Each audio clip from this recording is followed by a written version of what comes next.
separate, really. So you might be the cleverest survivalist in the world with all these special skills and knowledge of how to build shelters and start fires, and these particular leaves do these things. But if you consider yourself separate from that environment, to some extent, you're always going to be at a disadvantage. And I think that's what I learn every day, really, from animals, which is their integration into the reality around them is more complete, is more profound, and they can, you know, ebb and flow in and out of it as necessary. And one particular, how can I put it, a sage that I used to know who would um, decrease his visibility, let's say, the skill of doing that was to become part of the environment, not look like part of it, but actually become it. And I think that that kind of skill is not possible. That level of integration at a very physical level is not possible when you polarize your consciousness to either linear or non-linear. I think there's a certain um, appropriateness and there's a certain point to being in the so-called physical world, which is to understand the relationship between being a flesh and blood and bone animal and being a spiritual entity, being an experience of consciousness, being a divine emanation. And I think that a lot of that is to do with collapsing polarity and integrating positive and negative and understanding how that plays out in life. So just as in the mechanics of time with cause and effect shows you how consciousness changes the environment and the being itself. So when you use polarity as a teaching mechanism, which is a very powerful, attractive force on Earth in the physical realm, there comes a point on your awakening process, which may take thousands of years over many parallel lives, in my view. There comes a point where you start to you start to address the reconciliation of positive and negative, of organized and together and disparate and dissimilar and distributed, and you start to understand that that is a position of consciousness. It's a certain configuration of consciousness. And for me, for example, it's not appropriate to say, oh, well, I'm a philosophical type person, so don't expect me to do that spreadsheet because I'm not brilliant with numbers. I'm good with concepts and abstract thoughts and big, deep things. So, I can't fill that form out, that insurance form. I can't. That's not my thing. I'm not doing that.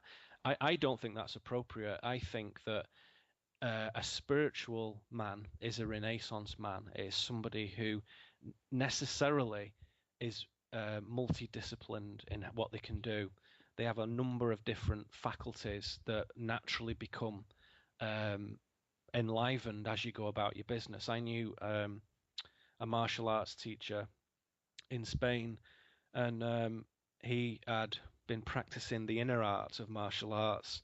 And as an example of his discipline, and you can make of this what you will, somebody once handed him a guitar and he said, "Oh, I don't play the guitar." And they said, "Oh, right, sorry, I thought you did." He says, "No, no, I play something else, the piano or something." He said, "But let me try and just play guitar." And they handed it to him, and he just started playing really brilliantly and beautifully. And he'd never picked one up in his life before. And then he put it down, and they said to that person, "Well, I thought you said you didn't play." He says, "I don't." He said, "But I just got myself out of the way of that and just played guitar." And it's the same. I've told a similar story with shooting as well, with target shooting, which I'm quite fond of. If you shoot with a bullet or an arrow and think about what you're doing, you're a lousy shot. It doesn't work too well. But the body kind of knows how to do it. The body knows how to accurately send a projectile through the air to a certain point in space and time. It knows how to do it. And the mind really kind of gets in the way of that. And so, the whole thing of archery and of pistol shooting or whatever is fascinating because it's a very immediate lesson in the relationship between the body and the mind and the environment, and the logic and the creativity and the environment.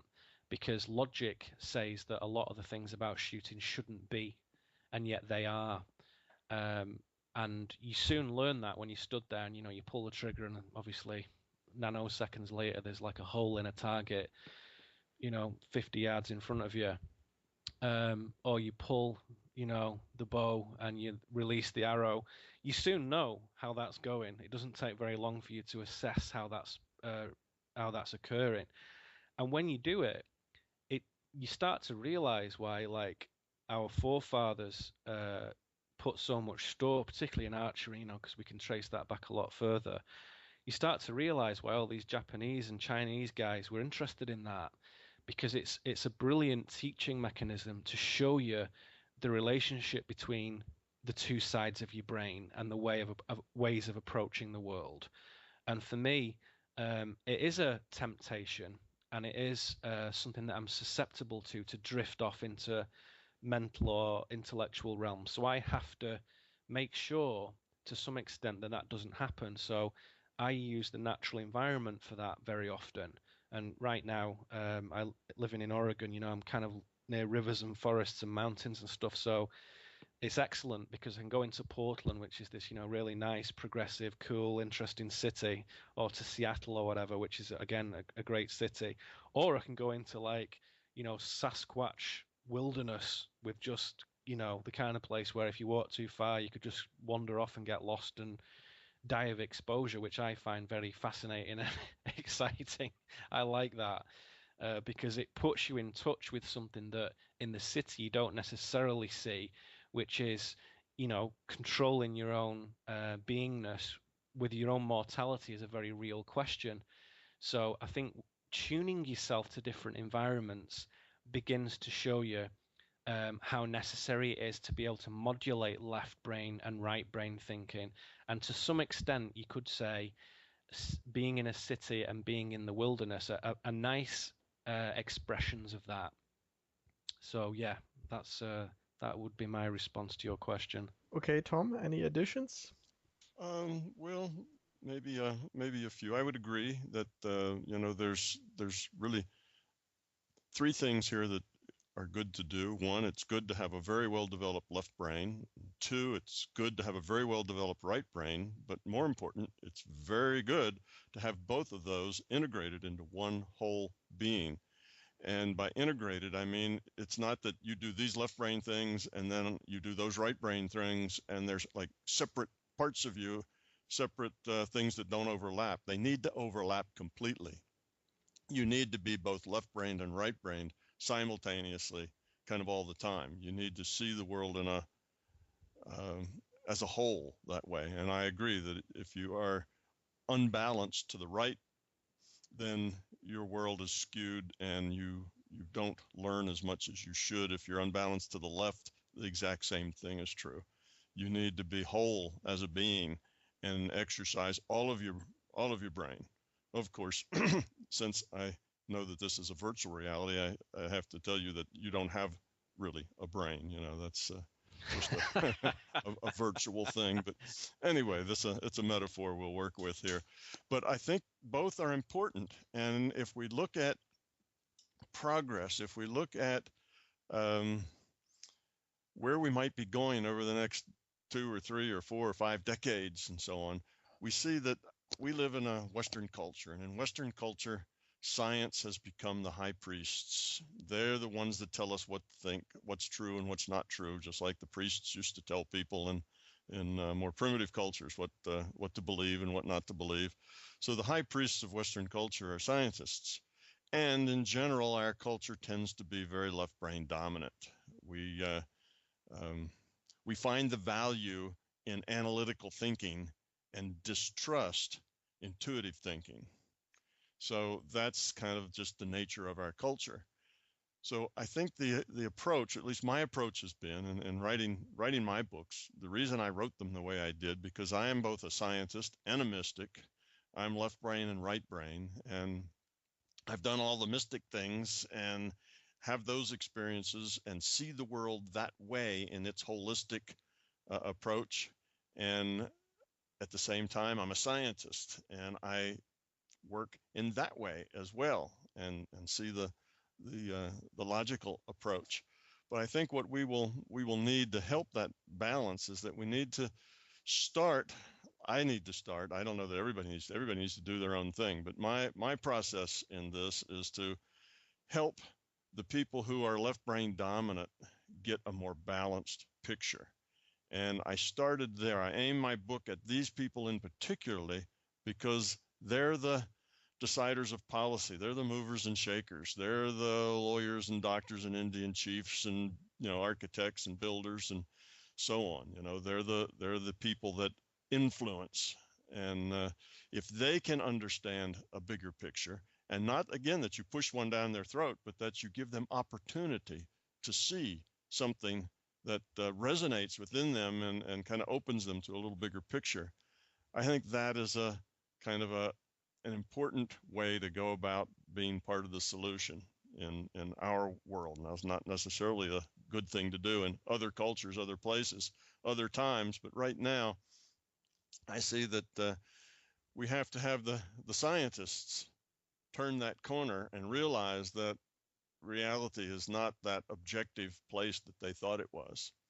If we can get the scientists to make that turn to say that yes, this physical reality is just a piece of something larger, then that will help a whole lot of those other people who now basically turn away from anything that that uh, that says that. They will start to embrace it. They will start to be able now to get something out of these demonstrations we were talking about. They will be able to process that information, whereas right now they cannot. So I'm very hopeful that science is headed in that direction. We're seeing a lot more open-mindedness out on the fringe in science. Of course, the center is as closed-minded and as belief-trapped as ever, but we're seeing more of it out on the fringe. Um, I think that if we can move that left brain dominant attitude to be a little more open-minded, to see a little bigger picture of their reality, and not really through demonstration, because I don't think that's really the way that it's going to go. I think we're going to lead those left brain people to the larger reality through their left brain into the right brain. We're going to make it make sense, make it rational, make it logical that the larger reality does exist and that this reality is virtual and small and not really what life is all about. So that's, I see the two progressively coming more together as we as a species learn to find more balance, that it doesn't have to be this polarity of Hmm. right against left, scientists against philosopher, the atheist against the religious. We kind of define ourselves in terms of these polarities, and all of that, of course, is counterproductive to moving toward being a whole person. So I don't know if that really is pertinent to your question or not, but so I think the left brain, right brain is just, we have to kind of outgrow that polarity and grow into a whole being with a whole perspective that is both, um, logical and at the same time mystical. And those two are not contradictory.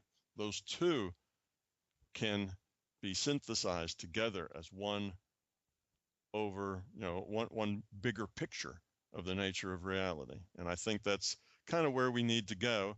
But of course, it'll be a long trip getting there. It just is hopefully where we're migrating towards. Yeah, I couldn't agree more. I think it is about integration. A question for you, Oliver. Having had many travels in your beautiful land, would you say that Germany is one of the most left brain oriented countries in Europe? Well, I've not been to that many countries. I've been to France and to Italy, and from the countries that I have visited, I can definitely say Germany is definitely the most left-brain country there is. That is the correct answer, Oliver. Well done. That is the correct answer. It is particularly left brain oriented.